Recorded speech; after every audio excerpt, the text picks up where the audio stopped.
अस्सलाम वालेकुम। उम्मीद है कि आप लोग सब खैरियत से होंगे। हम लोगों ने थर्ड लेसन को कंप्लीट कर लिया, जिसमें आज हमारा फोर्थ लेसन है, द थ्रोन ऑफ जजमेंट, यानी फैसला करने की गद्दी।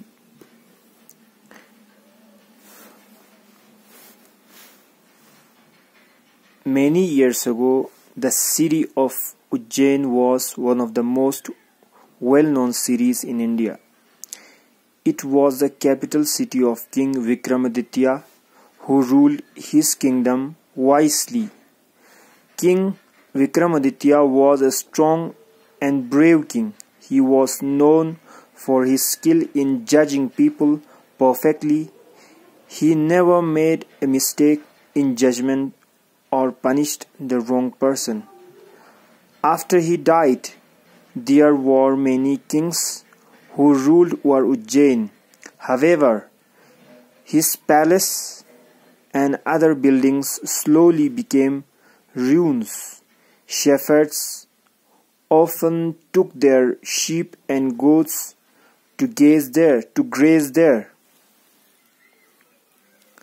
But no one remembered or knew anything about King Vikramaditya. One day, a shepherd boy was sitting on a mound in a field. Two of his friends were fighting with each other. He called out to them, "Don't fight. Tell me what is your quarrel is about, and I will help you settle it." The two boys stopped fighting and went to him. He listened to their complaints and solved their problem. Solved their problem, but boys were happy with the solution. From that day on, the boys always went on him for help. The shepherd boy sat on the same mound, never made a mistake. Soon, people from other villages and towns got to know about the wise shepherd boy. They started bringing their problems to him and went away satisfied. After some time, King Bhoj heard about the boy. He told his courtiers, "The shepherd boy sits on the mound, solves problems, and I think King Vikramaditya's throne must be buried under that mound. That's why the boy doesn't make any mistake." The next day, King Bhoj sent his men to dig up the mound. They dug the ground and discovered the treasure, the beautiful marble throne. 32 stone angels with their wings spread out carried the throne on their shoulders. तो ये जो कहानी है, ये है फैसला करने की गद्दी। ये कहानी एक इंडिया की बहुत सबसे पुरानी सिटी उज्जैन की है। ये उज्जैन बहुत पुरानी सिटी है, आज से तकरीबन 2000 साल पहले उज्जैन। तो वहां पे किंग विक्रमादित्य रहता था, और विक्रमादित्य जो किंग थे वो बहुत अक्लमंद बादशाह थे, और वो जो है बहुत हमेशा जो फैसला करते थे लोगों के झगड़े जब उनके पास आता था, तो वो बेहतरीन तरीके से फैसला करते थे कि उनके फैसले में कोई मिस्टेक नहीं होता, कोई गलती नहीं होता था। लेकिन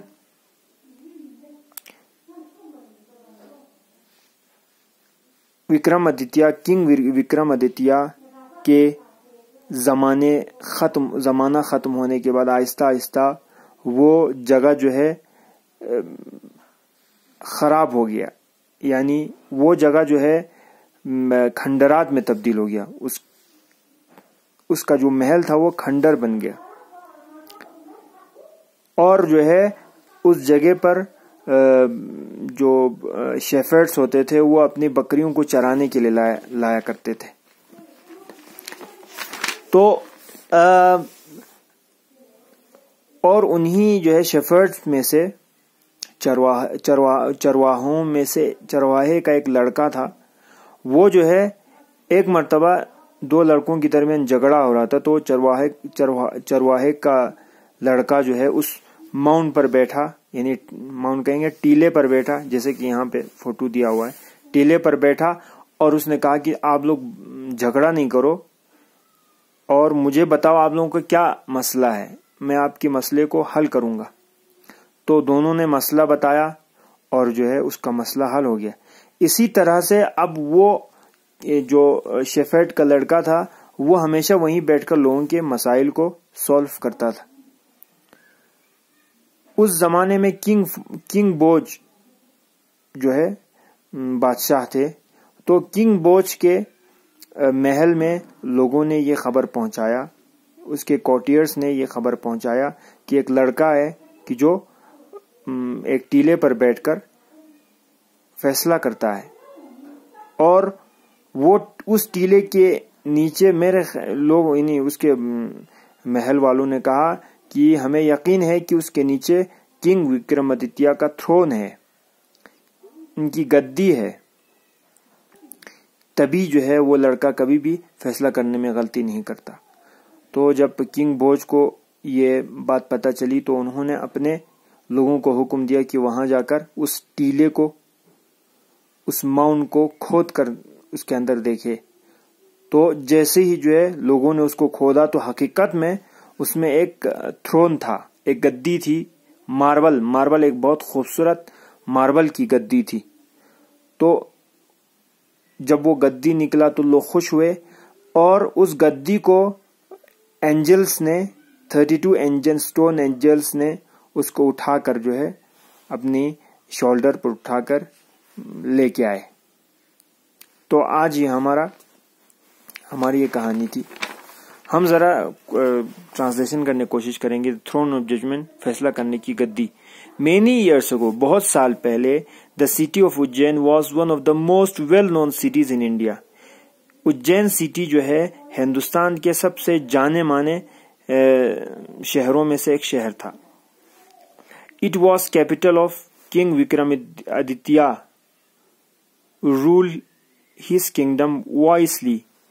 ये उज्जैन जो सिटी था वो किंग विक्रमादित्य की हुकूमत का कैपिटल था, राजधानी थी। और किंग जो है बहुत अक्लमंदी से हुकूमत करते थे। King Vikramaditya was a strong and brave king, बहुत मजबूत और बहुत बहादुर किंग थे। ब्रेव मतलब बहादुर। He was known for his skill in judging people perfectly. वो उनके अंदर एक ये महारत हासिल थी कि वो लोगों के अंदर फैसला बहुत ही समझदारी से, बहुत ही अच्छे तरीके से करते थे। He never made a mistake in judgement. उन्होंने फैसला करने में कभी गलती नहीं किया।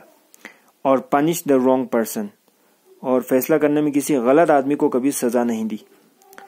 आफ्टर ही डाइड, उनके मरने के बाद, there were many kings who ruled over Ujjain. बहुत से बादशाहों ने उज्जैन पर हुकूमत की। However, his palace and other buildings slowly became ruins. लेकिन किंग विक्रमादित्य का जो पैलेस था वो आहिस्ता आहिस्ता खंडर में तब्दील होना शुरू हो गया। Shepherds often took their sheep and goats to graze there. चरवाहा अपने बकरियों को और भेड़ों को वहां पर चरने के लिए लाते थे, घास चरने लाते थे। बट नो वन रिमेम्बर्ड, लेकिन कोई किसी को याद नहीं था। और न्यू, और किसी को पता नहीं था। नो न्यू, किसी को पता नहीं था anything about king Vikramaditya. King Vikramaditya के बारे में पता नहीं था कि जिस जगह पर वो लोग अपने बकरियों को चरने के लिए ला रहे हैं वो जो है हकीकत में एक पैलेस है कि जहां पर जो है किंग, एक बहुत बड़े किंग विक्रमादित्य रहते थे। वन डे, एक दिन, a shepherd boy was sitting on a mound in the field. एक चरवाहे का लड़का उस एक माउंड पर बैठा हुआ था, उस जहां पर उसके बकरियां चरते थे वहां पर एक माउंड था, एक टीला था। ये देखिए, ये इसको कहते हैं टीला। टीला था, वहां पर बैठा था। Two of his friends were fighting with each other. उसके दो दोस्त जो एक दूसरे के साथ झगड़ा कर रहे थे। He called out to them, उसने उसको बुलाया, कहा डोंट फाइट, झगड़ा मत करो। Tell me what your quarrel is about, तुम मुझे बताओ कि तुम्हारा झगड़ा किसके ऊपर है। I will help you settle it, मैं तुम्हारी मदद करूंगा कि मैं तुम्हारी बात को सेटल करूं। The two boys stopped fighting and went to him, दोनों लड़कों ने झगड़ना बंद कर दिया और उसकी तरफ गए। वेंट टू देम, उसकी तरफ गए। ही लिसन्ड टू देयर कंप्लेंट्स, उसके कंप्लेंट्स को सुना। एंड सॉल्व देयर प्रॉब्लम्स, उसके प्रॉब्लम्स को सॉल्व कर दिया। Both boys were happy with the solution, दोनों लड़के खुश थे उसके फैसले से, उसके सोल्यूशन से खुश थे। From that day on the boys always went to him for help, उस दिन से लोग जो है सब लड़के उसी के पास जाते थे अपने मामलात को सुलझाने के लिए, अपने मसाइल को सुलझाने के लिए।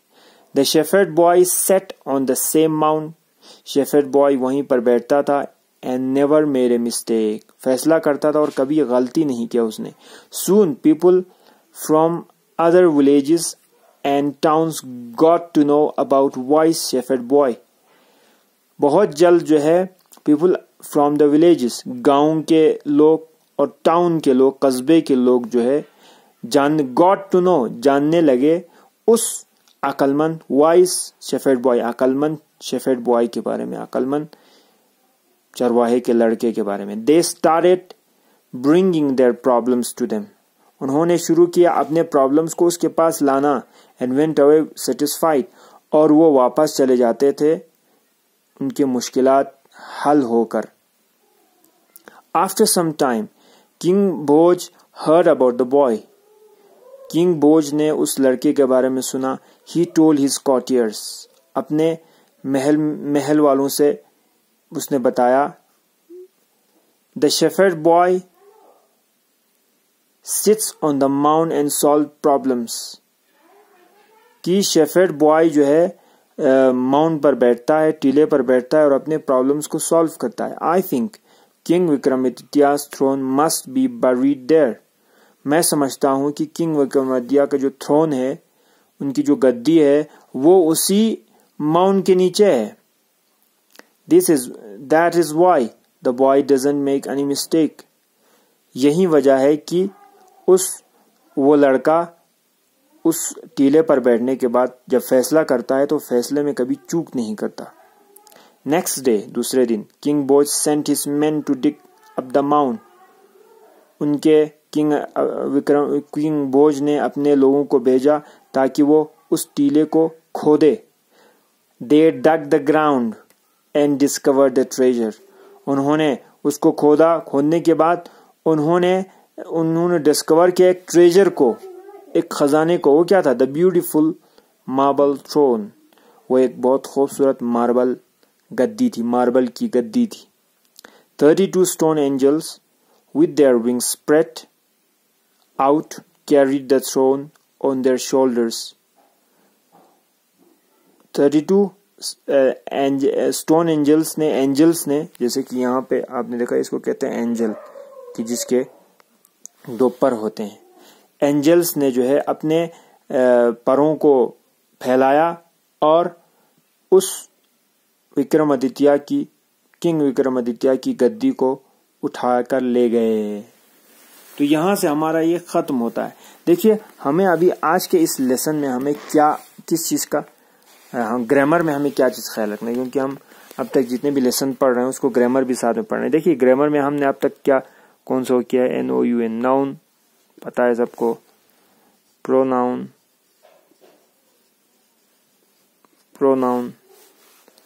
वर्ब, एडवर्ब, आज हम ये करेंगे एडवर्ब। देखिए एडवर्ब है ना, हमें इस चीज को हमें देखना है आज। यहाँ ये सब तो कर लिए हमने शायद। प्रोनाउन भी कर लिया। Pronoun is a word that is used instead of a noun. तो प्रोनाउन वर्ब भी कर लिया। वर्ब तो इससे पहले वाले चैप्टर में किया। एडवर्ब में होता क्या है? एडवर्ब होता है वर्ब के ऊपर कुछ ऐड करना। देखा, जैसे मैंने कहा ही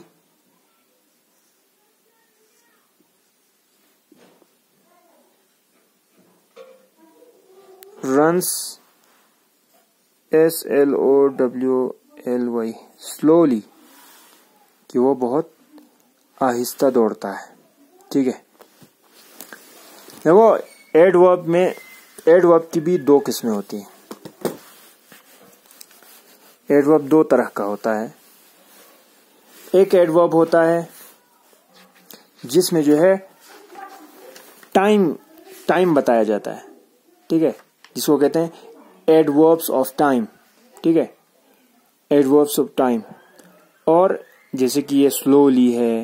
हाँ, और दूसरा एक एडवर्ब होता है एडवर्ब ऑफ प्लेस, कि जिसमें प्लेस को, जगह को बताया जाता है। एडवर्ब होता है कि वर्ब के ऊपर कुछ ऐड करना। एडवर्ब से हमें इस लफ्ज से खुद समझ में आ रहा है कि एडवर्ब मतलब वर्ब के ऊपर कुछ ऐड करना। जैसे कि ही वॉक्स फास्टली, वो बहुत तेज चलता है। फास्टली, तो वॉक्स फास्टली, तो वर्ब के ऊपर हमने कुछ और बढ़ा दिया कि वो चलता है। क्या चलता है? कैसा चलता है? फास्टली, थोड़ा तेज चलता है। तो ये फास्टली क्या हो गया? एडवर्ब हो गया। तो एडवर्ब होता है कि जो adverb is a word that adds something to verb, जो वर्ब में कुछ बढ़ा देता है। अब हमने लेसन में देखेंगे। Many years ago the city of Ujjain was one of the most well-known cities in India.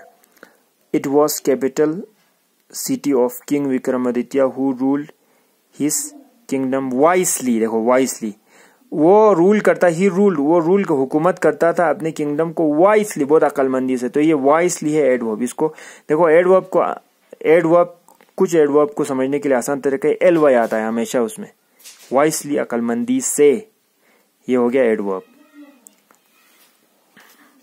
King Vikramaditya was a strong and brave king. He was known for his skill in judging people perfectly. ये perfectly, perfect मतलब बहुत अच्छे तरीके से, ये भी adverb है। एलवाई है कि नहीं? ये भी adverb. He never made a mistake in judgment or punished the wrong person. After he died, there were many kings who ruled over Ujjain.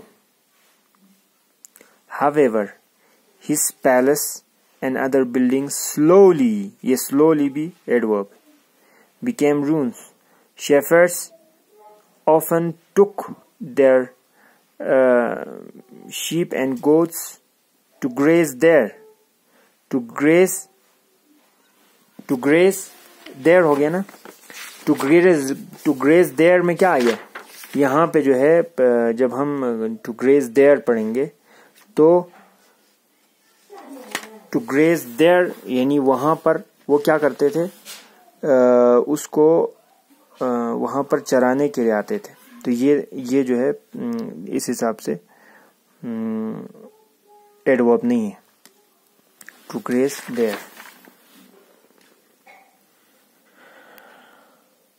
But no one remembered or knew anything about king Vikramaditya.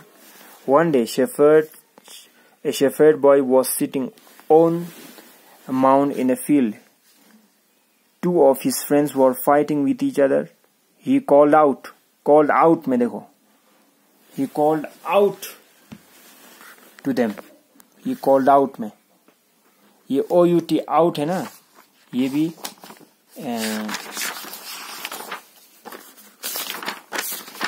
भी adverb है। called out में out adverb है।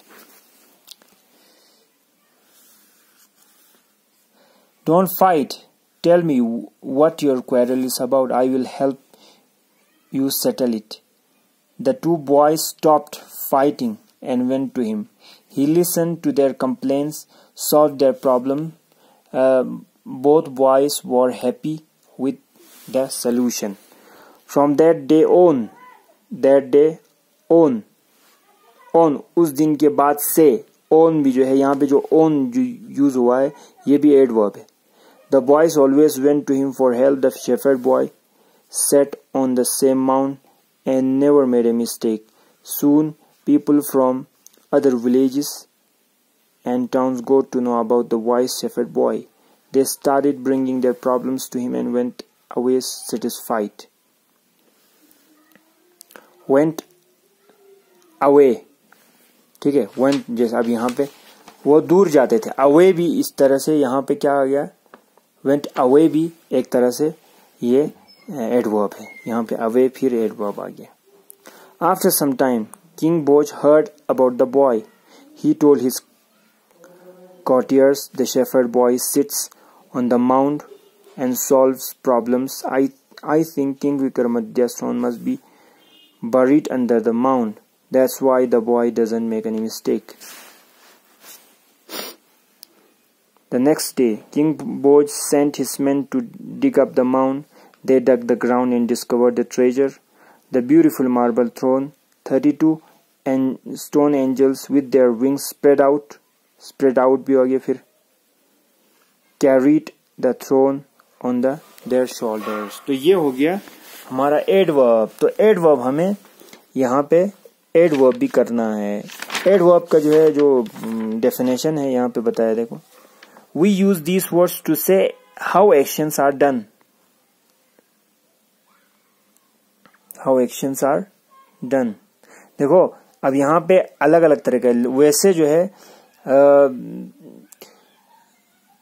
Adverb का असल definition कह सकते हैं, क्योंकि अब यहाँ एडवर्ब्स ऑफ मैनर है, एडवर्ब्स ऑफ टाइम है, एडवर्ब्स ऑफ प्लेस है, अलग अलग तरीके के एडवर्ब्स होते हैं. लेकिन एडवर्ब होता यही है कि किसी वर्ब में कुछ चीज को ऐड करना, इसलिए एडवर्ब यूज होता है. तो इंशाल्लाह आप लोगों ने जो है हम अब से ये एडवर्ब को ही वो करेंगे. आप लोग एडवर्ब में यही याद रखना है कि एडवर्ब के लास्ट में, ज्यादातर एडवर्ब्स में लास्ट में एल वाई आता है. स्लोली, वाइसली, परफेक्टली, ठीक है, ये भी है. और उसके अलावा भी एडवर्ब के और भी टाइप्स हैं. तो हम इंशाल्लाह इसी तरह करते जाएंगे. अभी तक हमने जितने भी एडवर्ब्स कराए वो उसको आप जो है जरूर अंडरलाइन करें. वो हमारे आगे जब ग्रामर पढ़ेंगे तब ये काम आएगा.